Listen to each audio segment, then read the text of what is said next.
السلام علیکم۔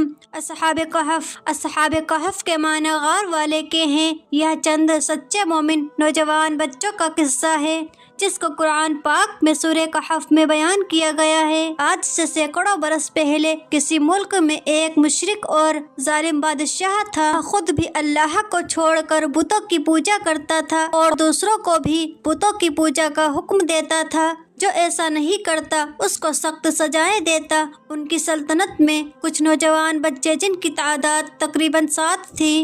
اللہ نے ان کو سیدھا راستہ دکھایا۔ یہ اللہ کو مانتے اور بتوں کو پوجنے کو برا سمجھتے تھے۔ ان کے ماں باپ نے ان کو بہت سمجھایا کہ اگر بادشاہ کو خبر ہو گئی تو قتل کرا دے گا، لیکن ان بچوں کے دل میں اللہ کی محبت گھر کر گئی تھی۔ ماں باپ کی بھی نہ سنی اور اللہ کی تعریف اعلانیہ کرنے لگے۔ آخر میں ایک دن بادشاہ کو خبر پہنچ گئی۔ لڑکے ڈر کی وجہ سے ایک پہاڑ کی غار میں جا کر چھپ گئے۔ ان کے ساتھ ان کا کتا بھی تھا، وہ بھی ساتھ چلا گیا۔ دوستو، جب کوئی شخص اللہ کا ہو جاتا ہے تو اللہ بھی اس کی مدد کرتا ہے۔ جب یہ غار میں پہنچے تو اللہ تعالیٰ نے ان کو سلا دیا اور کتا غار کے منہ پر بیٹھ گیا۔ اس کو بھی اللہ تعالیٰ نے سلا دیا۔ اللہ تعالیٰ نے اپنی نشانی اور لوگوں کو اپنی قدرت دکھانے کے لیے 309 سال تک سلائے رکھا۔ اس عرصہ میں پتہ نہیں کتنے بادشاہ ختم ہو گئے، زمانہ بدل گیا، لوگ بدل گئے۔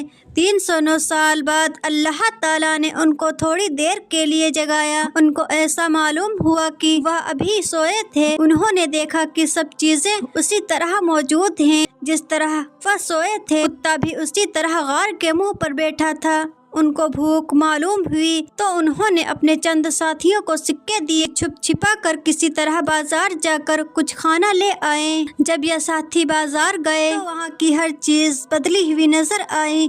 دکان پر پہنچے، کھانا خریدا۔ جب وہ سکہ دیا تو لوگوں کو بہت تعجب ہوا۔ یہ سکہ فلاں بادشاہ کے وقت کا ہے جس کو مرے ہوئے کئی 100 برس ہو گئے۔ لوگوں کو شک گزرا کہ کہیں کوئی خزانہ ان کے ہاتھ تو نہیں لگا، اور آہستہ آہستہ یہ بات اس وقت کے بادشاہ کو پہنچ گئی۔ یہ بادشاہ بہت ایماندار تھا اور اللہ کو اور روز قیامت کو مانتا تھا۔ اس نے لڑکوں کو اپنے دربار میں بلایا اور سارا قصہ سنا۔ بادشاہ کو اور حاضرین کو بہت تعجب ہوا۔ بادشاہ درباریوں کے ان غار تک آئے۔ انہوں نے ان لڑکوں کو سوتا ہوا دیکھا۔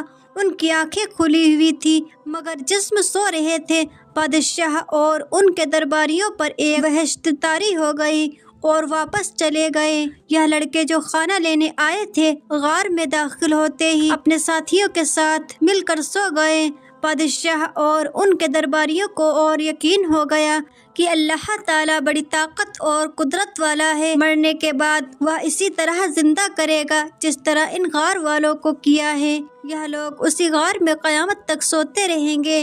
دوستو، اللہ تعالیٰ نے اس واقعے سے ہم کو بتایا کہ وہ اپنے ماننے والوں کی حفاظت کرتا ہے، ظالموں سے نجات کی ایسی صورتیں پیدا کر دیتا ہے جو کسی انسان کے وہم و گمان میں بھی نہیں آ سکتی۔ ہم کو یہ بھی سبق ملتا ہے کہ جس شخص میں اللہ تعالیٰ کی محبت پیدا ہو جاتی ہے وہ کسی بڑے سے بڑے بادشاہ سے بھی نہیں ڈرتا۔